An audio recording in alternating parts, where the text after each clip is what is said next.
सिद्धार्थ और मैं हर चीज़ को डिस्कस करते हैं। अगर किसी को बुरा लगा, अगर किसी को गुस्सा आया, प्यार हुआ तो वो भी ये हम सबकी कहानी है। मतलब ये सिचुएशन शायद उनका बहुत ही अलग है और कंफ्यूजिंग है, पर उसके किसी न किसी एस्पेक्ट से आप रिलेट कर पाएंगे और बहुत मज़ेदार फिल्म है।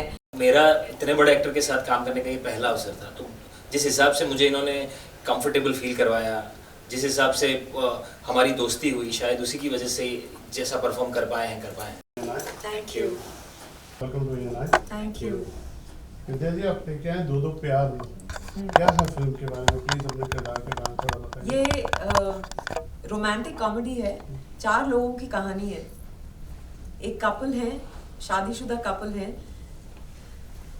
जिनके बीच ज़्यादा फिलहाल बनती नहीं है, तो वो प्यार ढूंढने बाहर चले जाते हैं। I was trying looking for a way to say that। प्यार ढूंढने बाहर चले जाते हैं और फिर वापस एक दूसरे तक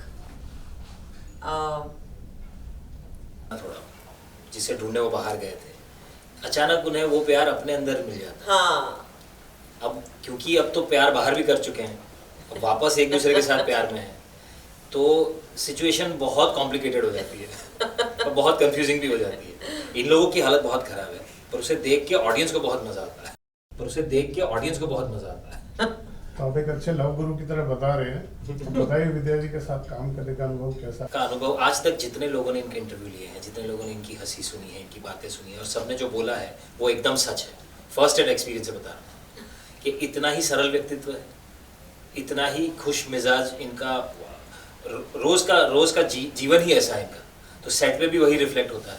और मेरा इतने बड़े एक्टर के साथ काम करने का ये पहला अवसर था, तो जिस हिसाब से मुझे इन्होंने कंफर्टेबल फील करवाया, जिस हिसाब से हमारी दोस्ती हुई, शायद उसी की वजह से जैसा परफॉर्म कर पाए हैं। Thank you. विद्या जी, आपके बहुत संघर्ष की कहानियां भी हमने आपके पिछले इंटरव्यू में सुनी है जी। अब आप एक सफल मैरिज में भी हैं। क्या सफल मैरिज का मंत्र क्या है?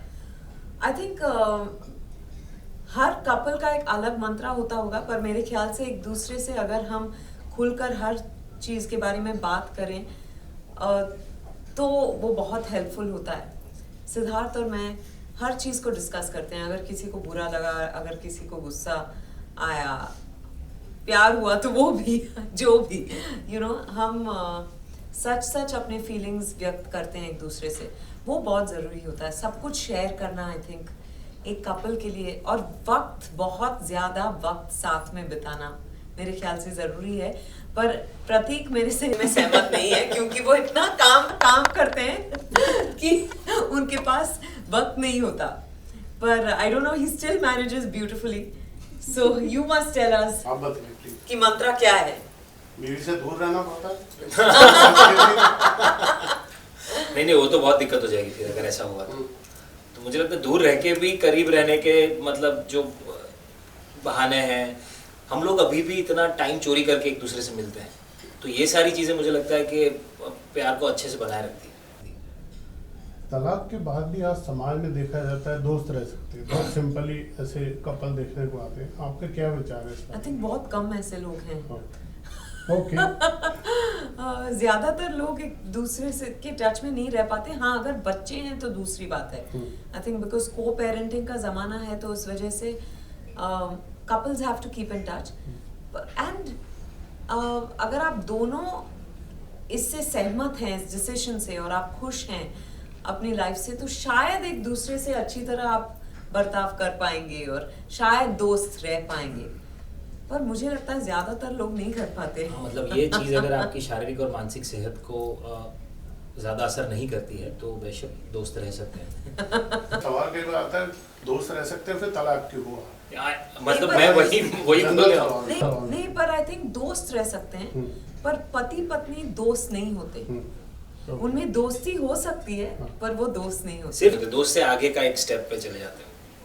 आजकल सोशल मीडिया के दौर में, आप दोनों से मेरा सवाल है, सोशल मीडिया के दौर में कितना प्रभाव डालता है आम रिश्तों पे, इंसान को कितना प्रभावित करता है आज के दौर का सोशल मीडिया? प्रभाव से ज़्यादा दबाव बहुत डालता है मुझे लगता है। सोशल मीडिया पे हर एक चीज़ के लिए आपको लाइक्स चाहिए, हर एक चीज़ पे आपको कमेंट चाहिए, और मतलब 25 अच्छी कमेंट है पर 1-2 बुरी कमेंट भी आपको असर कर जाती है, तो मुझे लगता है नेगेटिविटी बहुत जल्दी फैलती भी है। नकारात्मकता एक ऐसा एक तीर है ना जो कहीं दूर तक भी जा सकता है और ये मल्टीप्लाई होता है। और आपने आप तो मेरे उसे ख्याल से- एंटरटेनमेंट का साधन बना लिया आप तो अपना नहीं औरों का भी बहुत कुछ करते हैं सोशल मीडिया। थैंक यू, मुझे बड़ा मजा आता है कॉमेडी करने में, तो मैं अपनी भड़ास वहाँ निकाल लेती हूँ इंस्टाग्राम भी पे। करता है, बहुत ज्यादा सूट। Thank you. आपको लगता है अगर आप 5-6 दिन 7 दिन 10 दिन सोशल मीडिया ना करो उस तरह की नहीं तो आपके कुछ असर होता है कुछ अंदर से? नहीं नहीं हाँ? नहीं नहीं, नहीं। No. मैं एक्चुअली रेगुलरली नहीं करती। Okay. जब किसी प्रोग्राम के लिए तैयार होती हूँ तब मैं एक रील शूट कर लेती हूँ। Okay. तो वो शूट करके रख लेते हैं और कभी कभी डाल देते हैं, हफ्ते में एक बार, कभी 2 हफ्तों में एक बार, उस तरह से। तो लास्ट में दर्शकों के लिए बताइए दोनों को प्यार देखने क्यों जाए? क्योंकि ये हम सबकी कहानी है मतलब ये सिचुएशन शायद उनका बहुत ही अलग है और कंफ्यूजिंग है, पर उसके किसी न किसी एस्पेक्ट से आप रिलेट कर पाएंगे और बहुत मज़ेदार फिल्म है। सारे वारीज जो हैं आप घर पे छोड़ के जाइए और बस अपने पार्टनर के साथ जाइए, किसी और के पार्टनर के साथ भी जा सकते हैं तो पता मुझे वापस अपने पार्टनर के पास जाना है कि नहीं जाना है? आपकी फिल्म के लिए बहुत बहुत शुभकामनाएं। मुझसे बात करने के लिए शुक्रिया। थैंक बहुत यू। शुक्रिया।